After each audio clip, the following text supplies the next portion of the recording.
Hey y'all!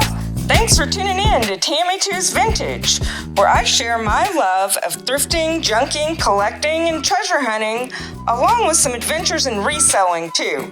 You might even get a glimpse of my crazy life on the side.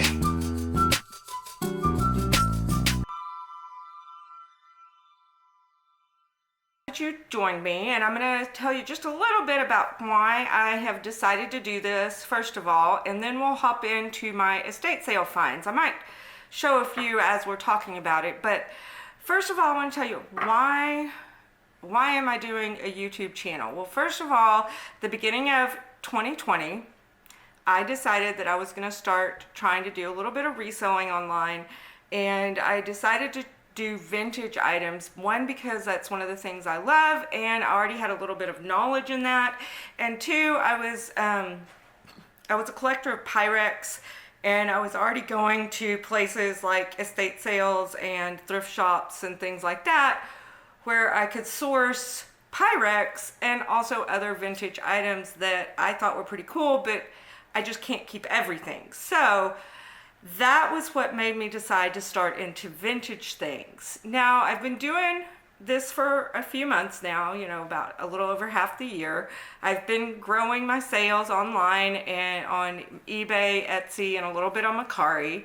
And I've been watching some other YouTubers as well, which has helped me learn a lot.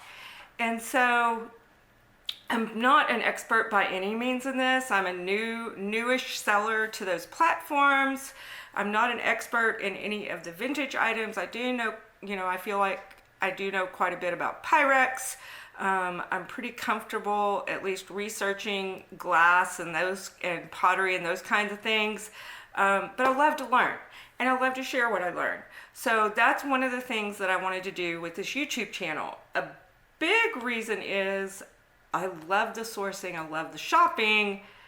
I'm not as good about getting things listed. So I felt like if I shared the items that I found with you, that might hold me accountable to get those things listed and online, because I knew that hopefully some of my viewers might be looking for things.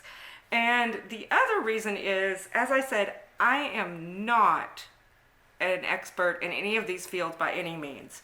And part of my reason for doing this is I like learning, I like sharing, I like teaching. My background's in education, but I want that community feel where you can respond back and we can learn together. So I'm hoping maybe from some of the things that I do, you can learn, you can share your experiences with me, I can learn, and other viewers can learn, and we're all in this together and we can help each other out. So anyway, that's why I started the YouTube channel, and let's jump into some of the estate sale items that I picked up, because that's really a little bit more fun. Now I'm going to start with one of those items that I said that I need help learning about things. Now, isn't this a cute little piece?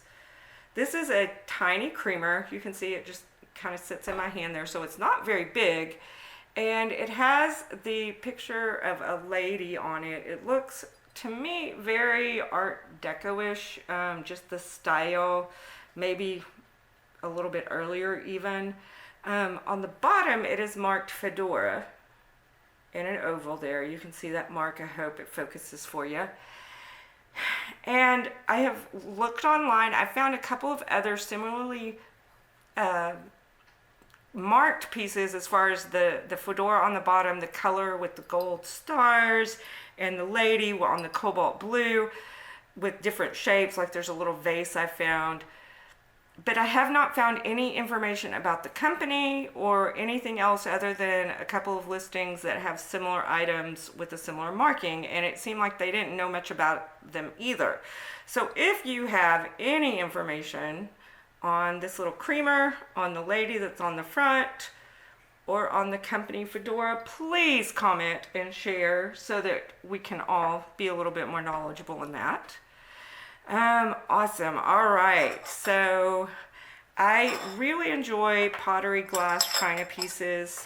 That's one of the things that that I kind of grew up with as far as my mom enjoyed antiquing and collecting. So that's kind of some of the things I gravitate towards. And this little teacup and saucer caught my eye. I believe it is marked Limoges, France. It does have the mark, the green mark on the saucer. And you can see the very pretty little roses on the front with gold.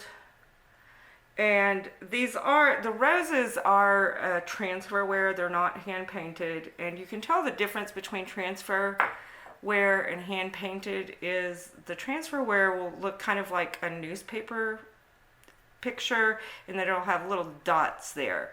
And sometimes you've got to be careful because this may have actually been marketed as hand painted because the gold does look hand painted. And sometimes, especially on Japanese pieces, they'll put hand painted on the back in the mark, and the majority of the design will be transferware, but maybe they'll add a little petal or a little vine or something with hand painting, and then they will call it hand painted, which technically there is some hand painting on the piece, but the majority of it is transferware. So it's not as high quality, I guess, as something that is completely hand painted and done very well. So anyway, but I loved this piece because it was just so dainty. The cup is so cute. It is a smaller size, you can see. And it does have some hand applied gold around the edges. It also has a little bit, I don't know if it would actually be considered moriage, but a little bit of raised hand painting accents on the flowers there. So that's a nice little teacup and saucer.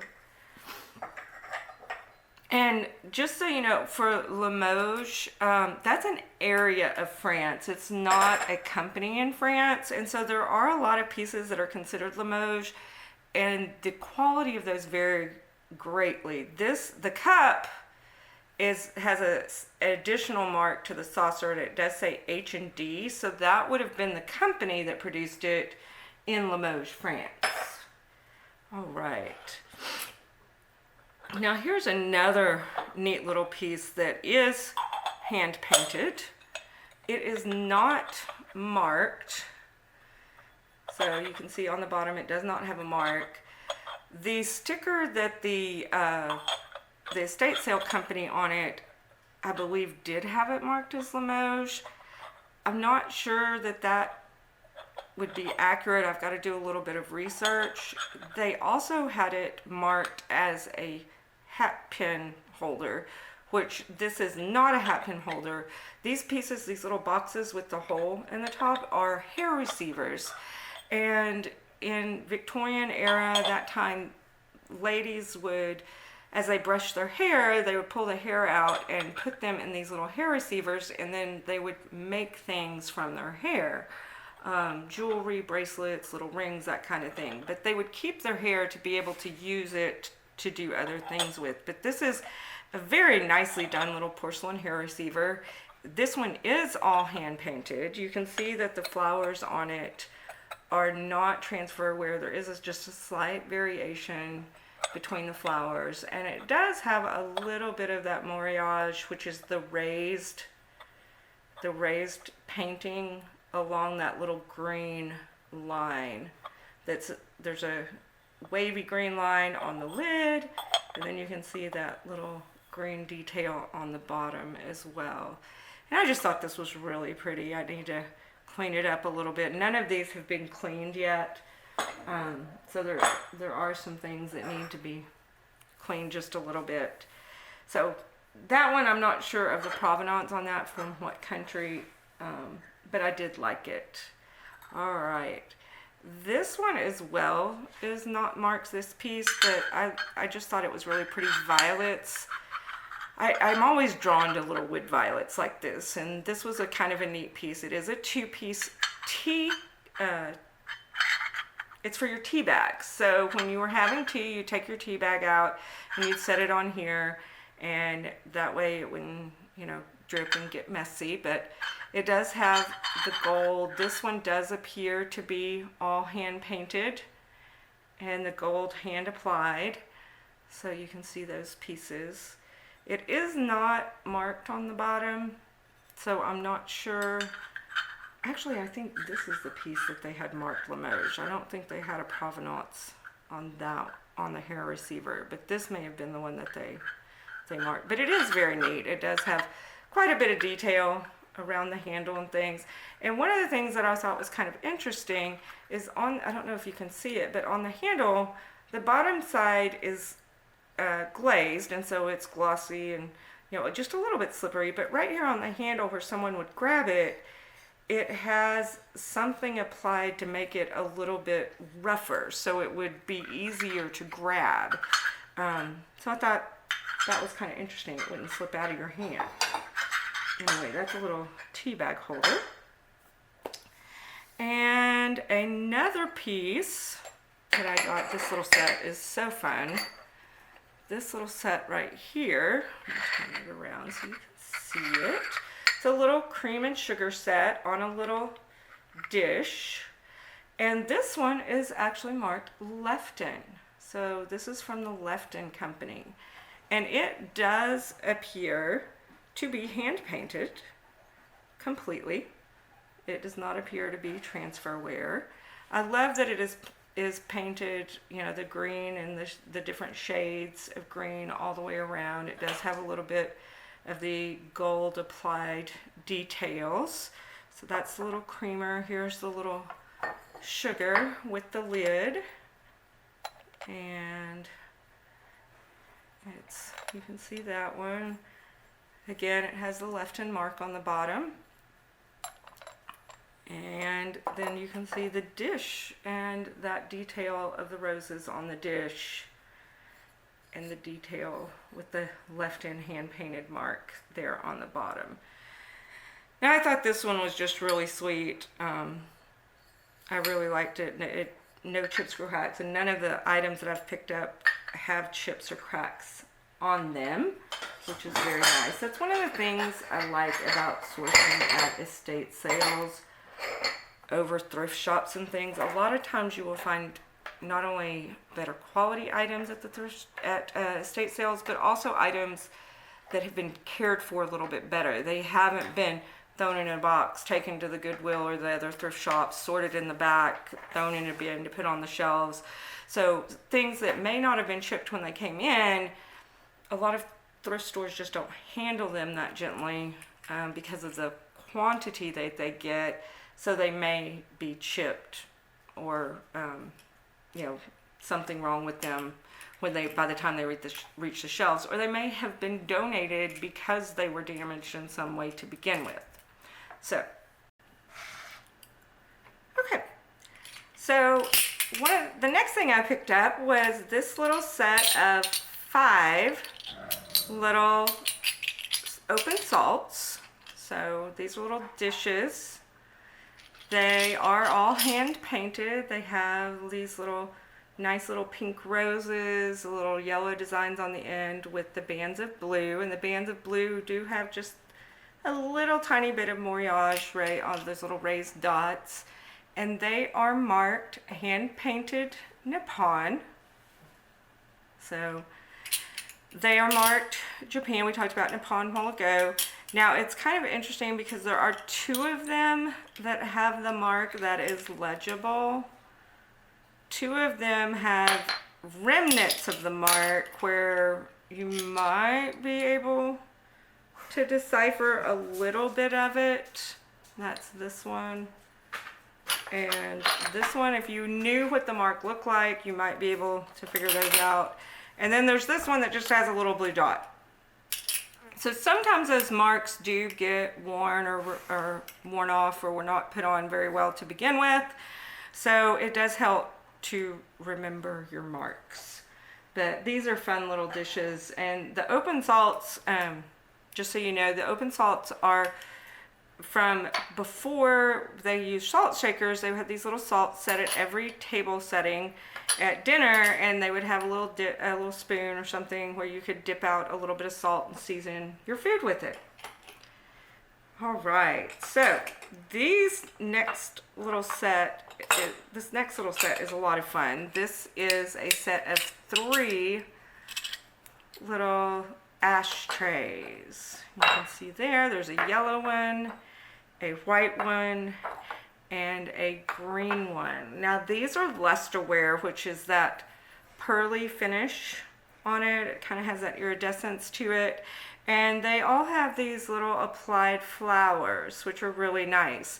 And anything that has some age on it that has these applied flowers, which were really popular 40s, 50s, mid-century, you need to check them over carefully because it's very common for them to be chipped and cracked. So you want to make sure that they have all of their petals, and these do, which is really nice. And they are all marked Germany on the back. So they've all got that red Germany mark, which is nice. And these would have been individual personal ashtrays. I kind of would have expected this to maybe be a set of 4 ladies getting together to play bridge or something. I mean, obviously this would be a lady set because it is in these pastel-y colors with flowers on them. And they would have had these sitting next to their place at the card table so they could have their cigarettes there. Or at a dinner party, they might carry them in their hand to have their cigarettes, you know, at a cocktail party. But that period of time, smoking was much more part of everyday life than it is today. There are a lot more people, a higher percentage of people smoked, and it was not yet known the health issues that were attributed to smoking. So there's a lot of different items from that period that do involve smoking culture.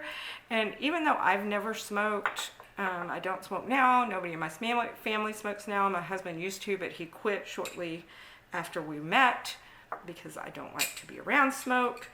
And anyway, it's really interesting because I'm very drawn to these items. I've got quite a large quite a few ashtrays and things just because I think they're really cool. And what's interesting is when I was growing up, even though nobody in our family smoked, we had ashtrays in our home because there were family members and visitors that came to our home and smoked. So back then it wasn't ever thought of to ask someone not to smoke in your home, even if you were a non-smoker. So it was a lot different than it is now. Restaurants allowed smoking. It was just a different time as far as smoking and tobacco culture was concerned. Now, when I picked these little ashtrays up, I found this little piece, and I thought that this probably went with it. It does have very similar applied flowers. The little blue flowers are very similar. And it is also marked made in Germany. It's a different stamp, but it is made in Germany, and it is lusterware. And unfortunately, on the way home, I chipped a leaf. So I was really sad to see that happen. It was not chipped when I picked it up. So that must have happened on the way home. So there's my lesson for today. Make sure you pack items carefully when you are transporting them so they don't get chipped. All right. So let's talk about glass for a minute. I do have a couple of glass pieces that I picked up. Very different glass pieces. But I did pick up, actually 3 items of glass. So this is the first one, and this is really a cute little creamer. And when I saw this, I was like, you know what? I bet that is going to glow. And sure enough, there it is with the UV flashlight. And I picked this up off of Amazon or eBay for, I think, less than $5, but they're not very expensive, so you can pick them up. But you can see how when you put that under UV light, it just really glows. And that is because at that time, they did use uranium as an additive to the glass. So this is called uranium glass. And this pattern, let me show you here.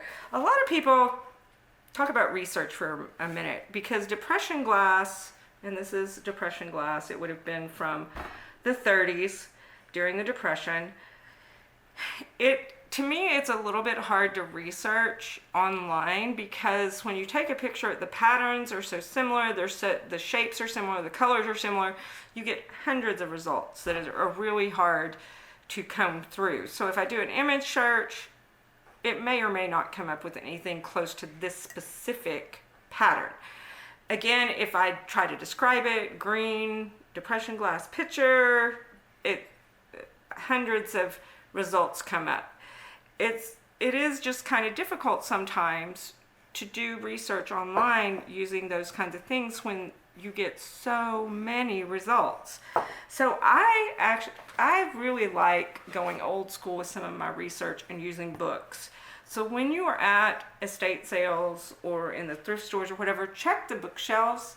Even if they're not books for resale, these are really nice to have. I pick them up, usually hardbacks are $2 to $3 at estate sales, and I picked this one up, and it just took me a minute to flip through and find that this pattern, which is right here, is considered the Colonial Knife and Fork by Hawking Glass Company, and it was made from 1934 to 1936.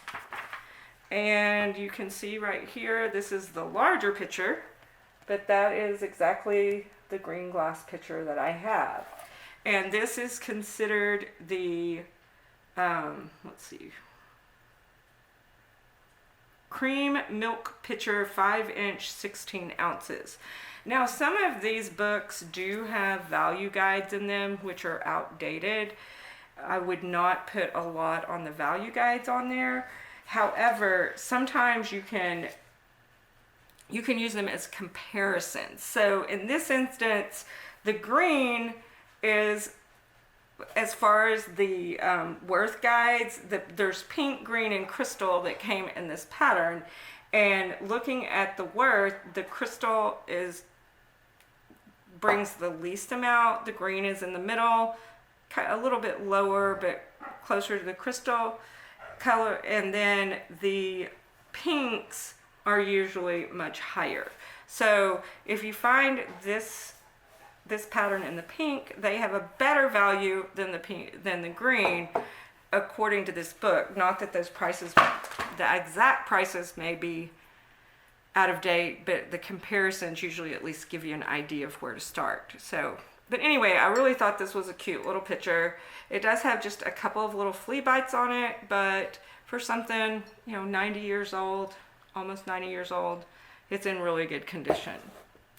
All right, the next item of glass that I picked up was this nice carnival glass bowl, and you can see it's got a rose pattern on it. Carnival glass and any of the depression glass like this, again, I like to look up the patterns. I did not look up this rose pattern because there are quite a few different rose patterns. But this one, it was kind of nice because it is marked. I don't know if you can see there on the middle, on the bottom, it does say Imperial Glass. Well, it says the I and the G overlapping, which is the trademark or the back mark for Imperial Glass. It does have a very nice sheen to it.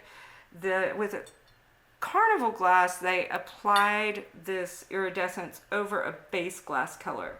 And one of the things I thought was interesting about this is usually this dark iridescent is applied over either a cobalt blue, an amethyst, sometime a green. In fact, I just sold an amethyst piece that was just gorgeous. And this piece, how you tell the base color is you turn it over on the back and you hold it up to the light, and you can see through the iridescence to the base color, and you can tell that this one is actually over clear.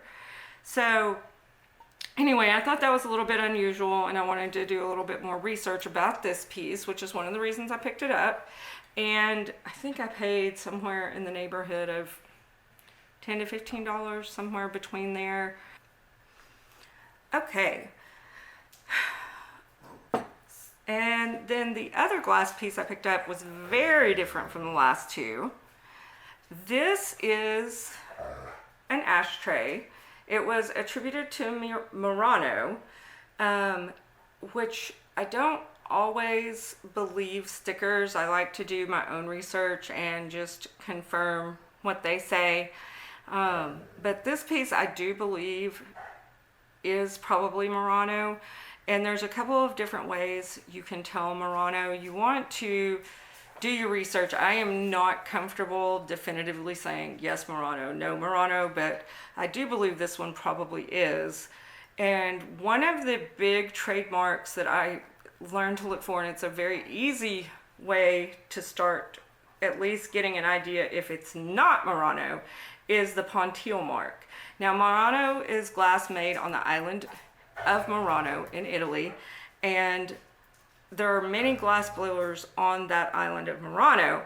So it's not a specific maker. It is that area of Italy where the glass blowers live. I don't know if you can hear my dog, but he's over there grumbling. He likes to think he's terrible. So this Pontile mark is where the glass would have been hand blown, and you can see that it is ground very smooth instead of being rough like some hand blown glass is. And not only is it ground smooth and flat, but it is also highly polished, so it's very clear. It's as clear as the rest of the glass piece. So sometimes you will see a ground flat Pontile mark, but it will be kind of milky looking.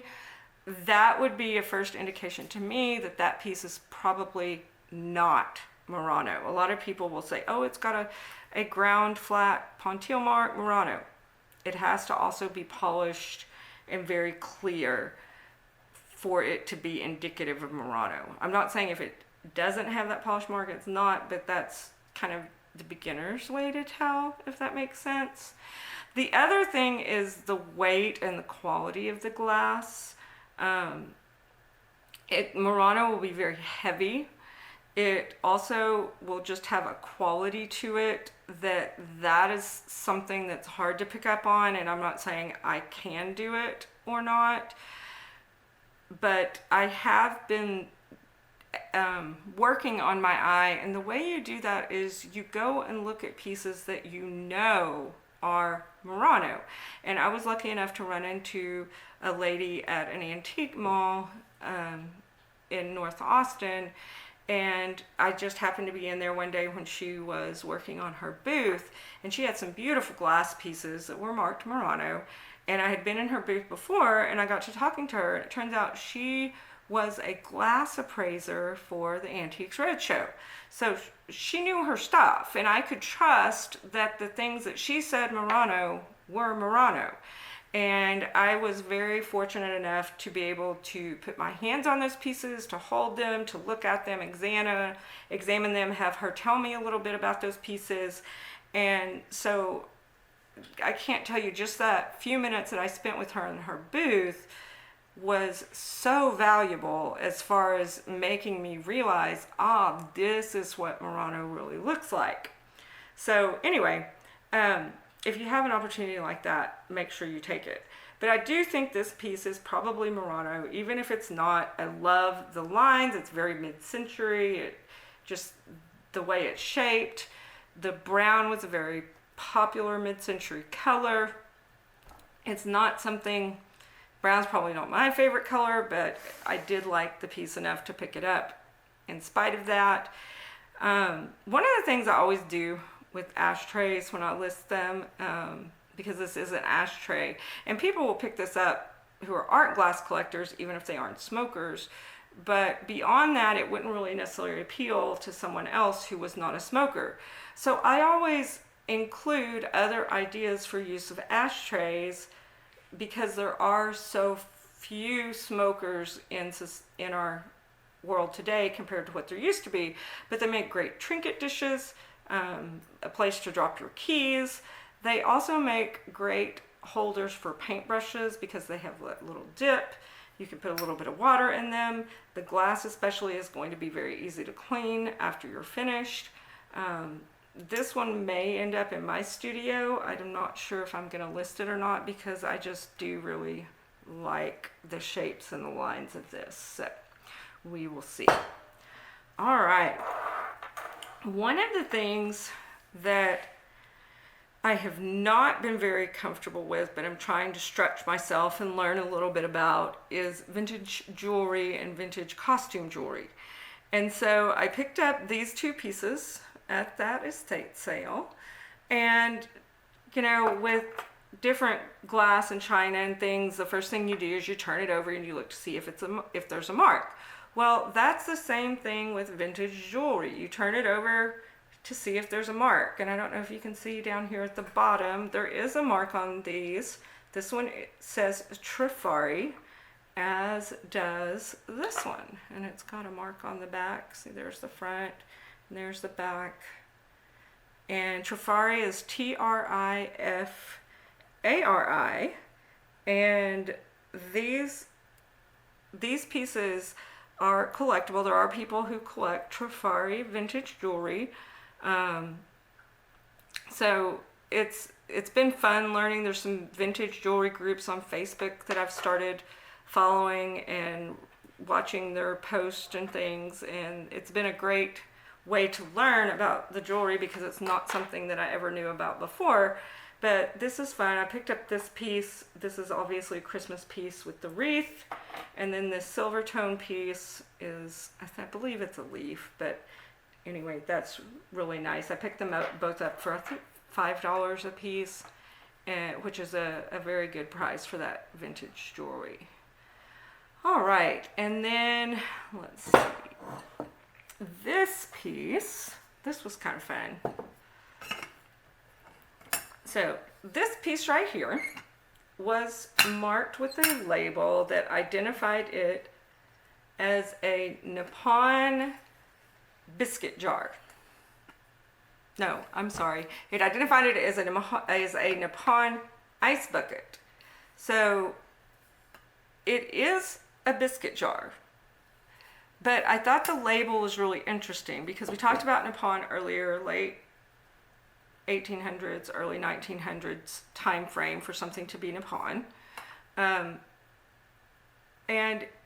if it was an ice bucket, people during that turn of the century did not use ice the way we use ice today.